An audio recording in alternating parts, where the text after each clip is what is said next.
This is a reading from the book of the prophet Isaiah, chapter 6, verses 1 through 8. In the year that King Uzziah died, I saw the Lord sitting on a throne, high and lofty, and the hem of his robe filled with the temple. Seraphs were in attendance above him. Each had 6 wings. With 2 they covered their faces, and with 2 they covered their feet, and with 2 they flew. And one called to another and said, "Holy, holy, holy is the Lord of hosts. The whole earth is full of his glory." The pivots on the thresholds shook at the voices of those who called, and the house filled with smoke.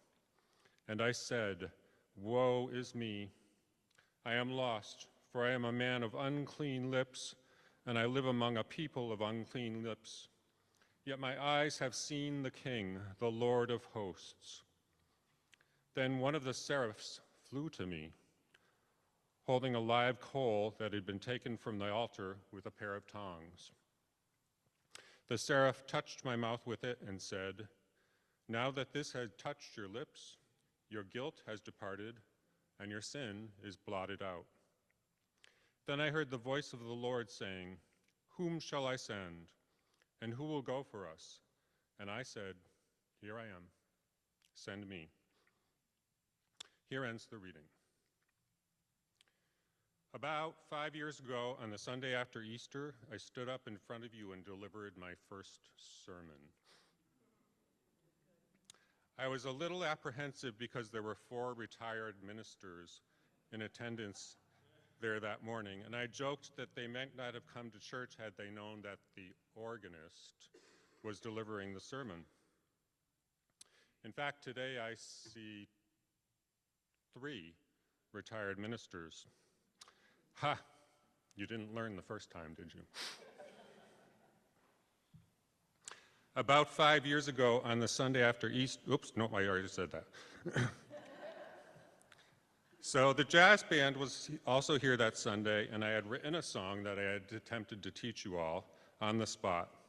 And it was a setting of what you just heard in that reading, that the order of the angels known as the cherubim and the seraphim sing as they ceaselessly fly about the throne of God. Ceaselessly, meaning infinitely. They never stop.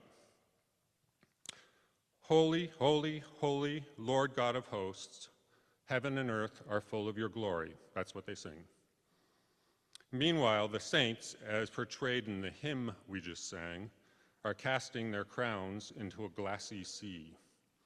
A strange picture, indeed, but since both Isaiah and John the Revelator spoke of it, it has become a fixed part of the communion celebration in the Catholic Mass, and as it has in the Episcopal, Lutheran, and other Christian denominations, communion liturgies.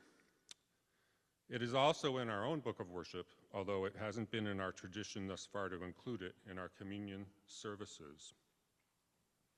So in a Mass, the priest prefaces the singing of this song, which they sing at every Mass, with the words that can go like this: "Therefore we praise you, joining our voices with your people on earth and all the company of heaven, who have forever sing this hymn to the glory of your name."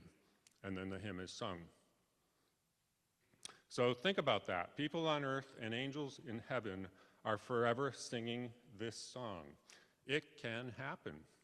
There are 24 time zones in the world, and somewhere a Catholic Mass or other Christian communion service is happening, and these words are being spoken or sung as part of worship. It is literally happening all the time. So repeat after me. Holy, holy, holy.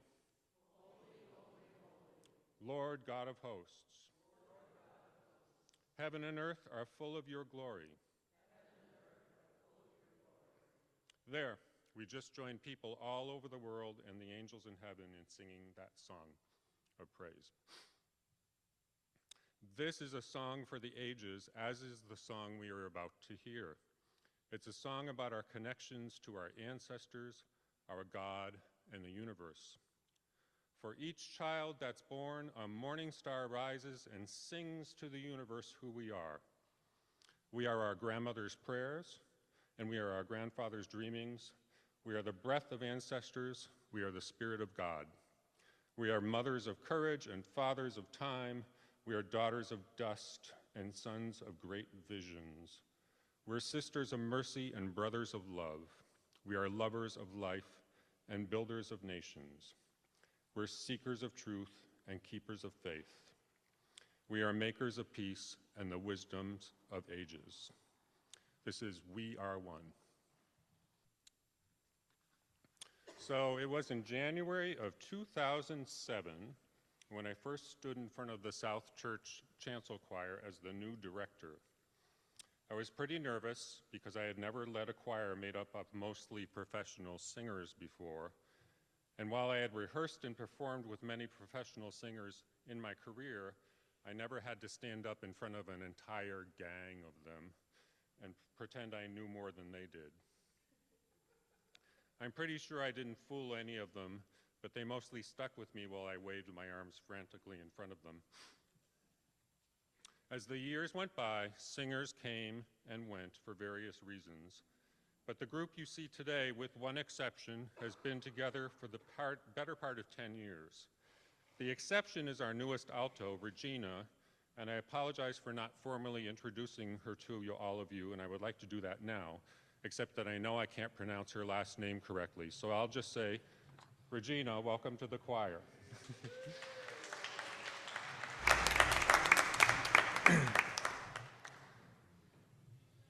And welcome to you too.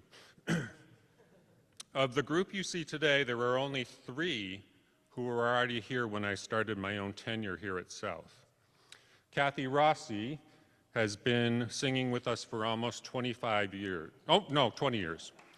20 years.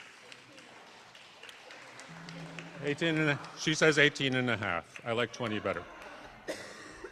While 2 others, Meg Pash and Susan Wells, have been singing with us for almost 25 years.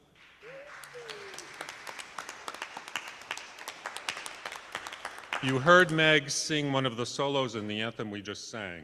Sue was supposed to be here to sing the other solo, but she had heart surgery this past week.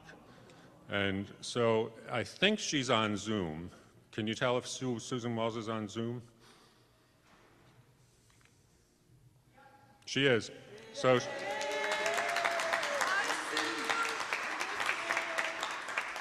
they all say thank you, Sue.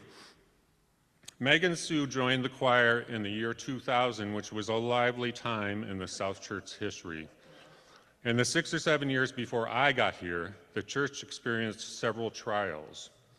Our official declaration of open and affirming status in the United Church of Christ caused quite a bit of friction, and almost simultaneously there was a movement to steer away from the traditional style of music and worship to a style that at that time was called praise, which included rock bands and PowerPoint projections in the worship service.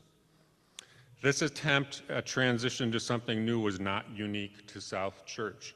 It was happening all over the country, but it did cause quite a bit of division and anger all over and here.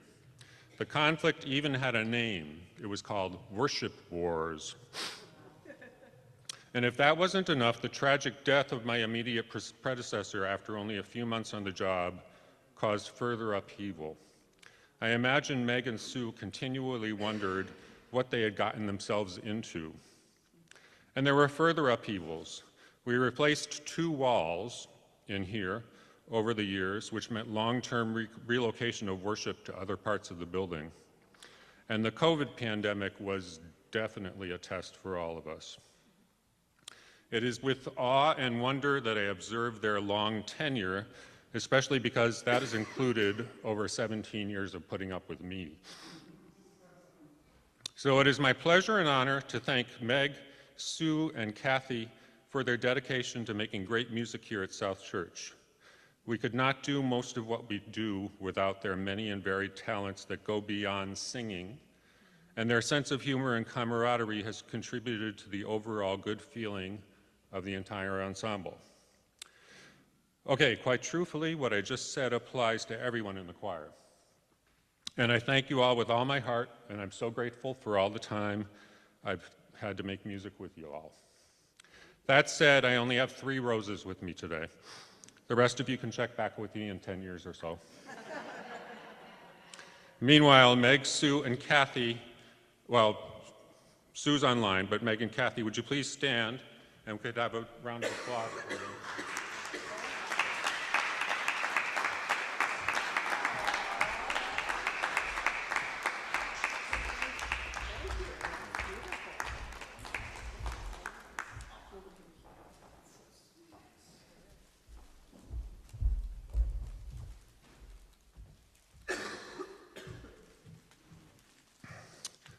So I'll be bringing Sue's rose to her after the service.